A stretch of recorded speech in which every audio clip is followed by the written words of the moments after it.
Hey, what's going on, everybody, man? My name's Riley. If it's your first time seeing my face here on YouTube, go and subscribe to my channel and leave a like on this video. Before we roll into today's clip, I just have a few announcements.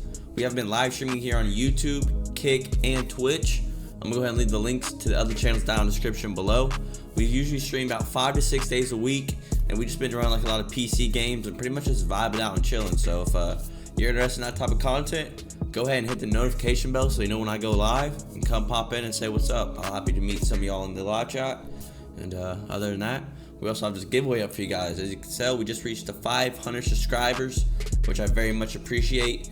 A ton of everyone that's supported my channel and been watching and subscribing to this channel so far. I'm gonna just keep pumping out content like this for you guys, so go ahead and smash the bell and subscribe to my channel and just help me grow up to our 1,000 subscriber mark, where we're gonna be giving away a few gift cards. So if y'all trying to make some free money, go ahead and get me up to 1,000 subscribers. And other than that, we're gonna roll this clip. We jumping over to Tennessee, where a man is allegedly accused of stabbing his wife 9 times, dousing the house in gasoline, and lighting it on fire. Now this is a heartbreaking case to hear. You know, it's the first time we're hearing about it, so we're gonna have to unpack this together. Prayers go out to the families that are struggling with the loss of the victim, and hopefully this guy gets what he deserves from the justice system. Other than that, let's go ahead and roll this clip and let's dive right in. Let's go.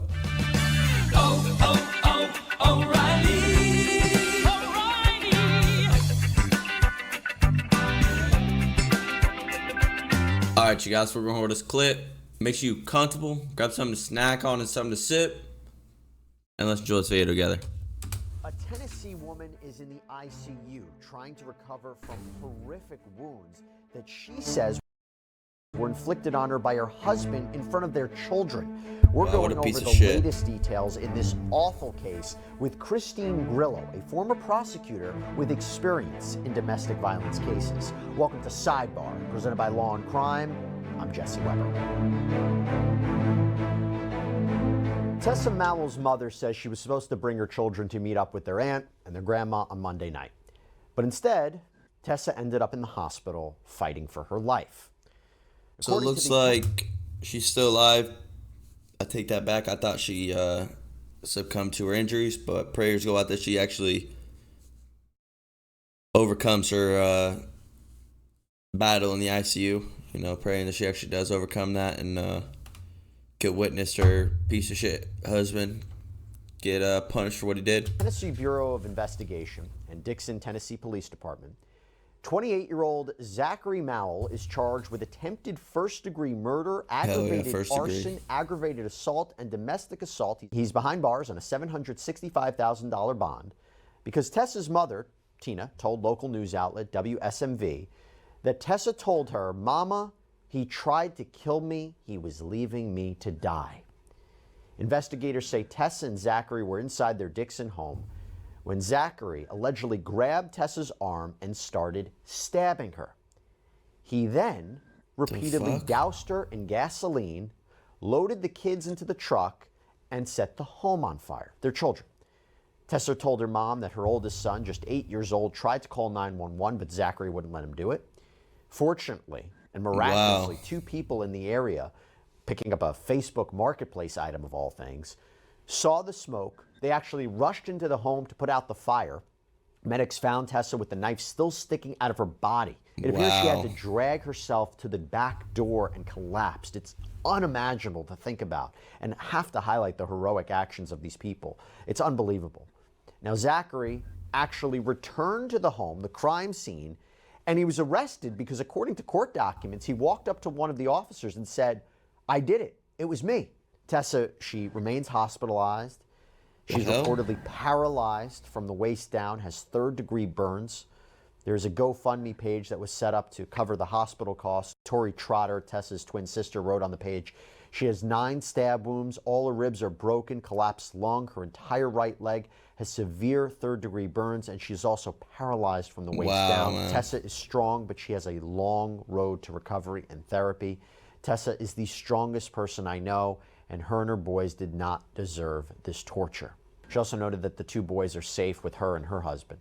Tori told local media outlet WKRN that Zachary had been emotionally abusive toward Tessa, but never physically was abusive as far as she knew. It appears that Tessa may have gotten in touch with a lawyer to talk about a separation on the morning of the attack. So we're piecing together what has happened. But I want to bring in right now Christine Grillo, a former prosecutor who has experience in domestic violence cases. This is a horrific one, really, really horrific one. What's your thoughts on it?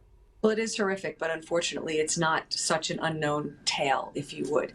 In the situation, what runs very familiar to me is how you ended your summary of the situation when you said that the victim had taken steps to end the marriage. So she had begun to show some empowerment. And in doing that, it set him off for his final act because, no, you won't leave me.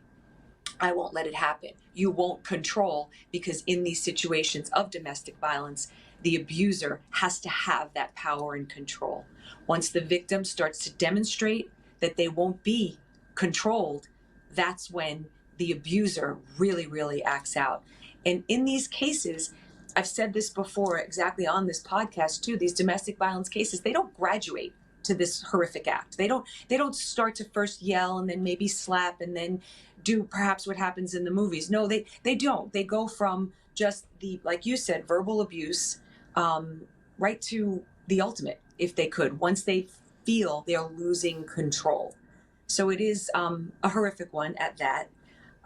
It's going to be the same old with, if this does go to trial, what the defenses will be, and how to combat them. We can comment on that as well. What are the defenses in a case like this when he allegedly confesses to what happened? I mean, who else would have done this? Or is it self-defense? It's not going to be a whodunit. I don't know what it is. Yeah. It's not going to be a whodunit. It's going to be why and whether or not he can be held accountable for his actions. So as the defense lawyers that I've come in contact with and been myself, it would be that it was a crime of passion. This is just the defense presenting, because believe me, I have the prosecution retort to it. So they would come out and say it's a crime of passion. Crime of passion is a legitimate legal defense, that you couldn't tell right from wrong because your mind was so overtaken with your passion, if you would. You can't be held accountable for your actions. Where the prosecution comes in to combat this is to show situations or parts of this scenario where he has consciousness of guilt. He does know right from wrong. Starting, first of all, he tried to burn her body and kill all the evidence. That is the utmost consciousness of guilt. Let me get rid of anything that can bring me to this crime. Secondly, his son tried to call 911, tried to get help, and he stopped him. And in stopping him from calling the police, he knew what he was doing was wrong. So do I think a defense would be successful? No. But then no way. There's more arguments with diminished capacity where they could be found guilty but not responsible and be sent to a psychiatric facility for the rest of their lives. That's happened to me in the past as well. So it's going to be interesting to see how it plays out. I do see that what will happen in the heat of the moment, yes, I did it, and I'm sorry. But then when you realize that you're going to have to spend the rest of your life in jail or worse, I don't know, I'm not sure if this state has the death penalty. Actually, I misspeak, because this is attempted murder. This is correct. Attempted murder, correct? She's not deceased. She's alive. She's alive. Yeah. Yeah. And let me amplify that a little bit as well, because, there's one thing to suggest trying to evade law enforcement, trying to evade capture, trying to get rid of the evidence, but another thing, and we talk about it in classic law school example, guy walks home, sees his wife in bed, takes out a gun, shoots them both. That's an immediate reaction, right? I would say if this was just the stabbing, maybe there's something there. But I think what you really hit on the head is not only grabbing the child to prevent from calling 911, but the pouring of the gasoline. That's a second step, right? That's another step you take. You don't do that in the heat of the moment. And we've covered cases before, right? How far does that go? Where you say you're that mental state. It doesn't. I know defense attorneys have said it doesn't have to be immediate. It can be prolonged. It can happen over a period of time. But I don't know about that here. I always hated that defense. It angered me a lot, because if you are, even in the heat of the moment, you still have the ability, the wherewithal to grab the knife. There's these split seconds, but you still know what you're doing. And think about a stabbing. Shooting is one thing. And we've always made that distinction in domestic violence cases. Shooting is one thing. A stabbing is so incredibly personal, and it takes so much energy that, yes, maybe one stab, maybe, but multiple. You clearly knew that you had an end game to your actions. You wanted to kill or inflict such incredible serious physical injury on this person. The fact that he allegedly came forward, came back to the scene, confessed, does that buy him any goodwill? Does that help him in his defense at all? Depends who the judge is. Because at this particular point, if I were the judge, you wouldn't be buying me that much goodwill just because you've done something so wrong, and then, you know, that's a him thing. That's the defendant thing, trying to alleviate his guilt. I don't ever, where I would find that they would get some kind of sympathy from a judge or even a prosecutor is, let's say, in the missing children cases or this or that, if they've done something for the betterment of others. So if you're doing something or giving out some information that would help someone else, but you're just giving out this information, you're just alleviating your guilt. That's not helping anybody, because we've got enough evidence to convict you anyway. You saying that you did it, I mean, clearly she's alive. She's going to turn around and say, he did this to me. We have other prior statements of bad acts to the mother saying that this is what he's done to me in the past. So there's enough evidence. So he's just trying to clear his head. You raised something else that I want to bring up. I actually covered a sidebar about this recently in the Tiffany Lucas case. This is a young mother accused of gunning down her two children. And there's talks about whether a plea deal would be on the table. Now, I would say to you, is that a possibility here with such a horrific crime? And then I'm thinking to myself, you know, there's a lot of reasons why you, as a prosecutor, you wouldn't want to have a trial. Obviously, there's always a risk, you know, about being found not guilty. But I think you want to save people the pain and the heartache of having juries of having to hear this, and having Tessa having to testify about what happened to her. So there are incentives to save a lot of pain and time, and obviously there's a money component. Do you think that this is a case where a plea deal could be on the table, and do you think that would be something that is the correct decision given these circumstances? As the prosecutor, I would find out, I would present the plea deal to the victim. It would, in my world, and as the former prosecutor, it's what we did. We would say, we could, these are our options. And you don't have to testify, and let's say he'll do 15 years in jail. Or we can go to trial and try for the max. I don't know what the maximum is in that state. I'm New York, strictly New York prosecution. I don't know what the maximum for the aggravated assault and so forth. I imagine it's probably 20 to 25, could be to life, I'm not sure. But in other words, if we went for the max, if I was using my example, we could get him for 25 to life. We could try and do, if you want to do 15 years without the without a parole and without early release, guaranteeing he's serving 15 straight up years in jail. You know, you present it to the victim. You see how they weigh it, because it's really up to them. Your job as the prosecutor is to present the evidence, whether you know whether it's easy or not, or we're running a risk or what have you. That's our job. But it's the victim now who has to decide how they want to proceed and what they can withstand and what's worth it to them. And that's how I really would present it. I would leave it up to them. Yeah, especially when I believe in Tennessee, you're looking at with attempted murder, life in prison. You know what one of the most heartbreaking one of the most heartbreaking things about this whole case is, Christine, that according to Tessa's mom, Tina, when she spoke to WSMV, apparently Tessa said, he promised me he would never do that, and then do this in front of the boys. So that aspect of it, this crime is horrific. But the idea of doing it in front of children is another component that I'm sure you see in a lot of the cases that you've covered. You know, you do, and it's amazing to me, because you always have to remember too, and I've said this in the past, domestic violence cases are so hard. Also, you know, you're not 100% certain that she's not going to remain interested in prosecuting him.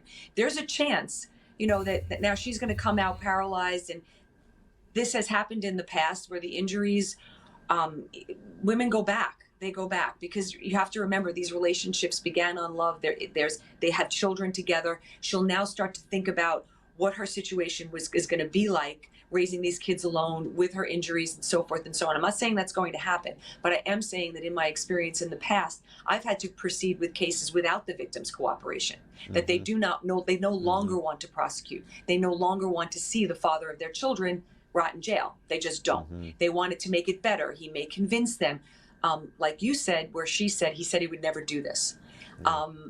and he may say it again. I'll never do it again. I realize that you never know what's going to happen. Swift prosecution. It's not one of those times, though. It's not like a little slap. She could waiver. She could go back and say, you know what, the father of my kids, I need him. I need him. She'd be crazy, bro. She literally just started killing him. But tough circumstances, a lot of different factors involved. It was no accident. We're sending our best wishes to her and her family, which is, again, a long road to recovery for Tessa. And we're going to put up that GoFundMe page as well if people are interested in helping support her during this time. But Christine Grillo, thank you so much for taking the time. Really appreciate it, especially on such a tough case like this. Sure. All right, everybody, that's all we have for you right now. All right, that's a wrap. This is heartbreaking. Gladly she was able to survive this damn attack she had on her. Hopefully she clears to the hospital A-okay. She doesn't have any hiccups, and you know how shit like that goes, fortunately. But yeah, hopefully this guy gets prosecuted to the max. Hopefully she doesn't go back to him or do something crazy, because like this isn't an accident. This isn't like oh, he punched me one time. Nah, this is you tried killing her. End of story. It's that. You know, this was no accident. This was a planned damn near assassination. I mean, this is crazy. But fortunately, you do see females like this do end up going back to their baby daddies, which is more heartbreaking than the damn crime. But we're going to have to wrap this one up. Go ahead and leave your thoughts and comments down below in the comment section. I'll be replying to every single comment down below. Other than that, let's go ahead and roll this outro. Alright, y'all, we're going to wrap this one up. If you're into this type of content, I'm going to go and link a playlist right here in the video. It's going to have all the reactions on there for y'all to check out. We drop a video every single day, all of 2024. So go ahead and smash the bell so you're not missing none of my future content. And go ahead and subscribe to the channel to be entered in our 1,000 subscriber giveaway. We got a little giveaway up for you guys once we reach 1,000 subscribers. We're giving away a couple gift cards for you guys. So if y'all trying to make free money, all you gotta do is go to the bottom of this video, subscribe to the channel, like the video, share it for bonus points, and other than that, you locked in. So we're going to, like I said, keep pumping out this content for you guys. Hope you keep enjoying it, and we'll catch y'all tomorrow. Peace.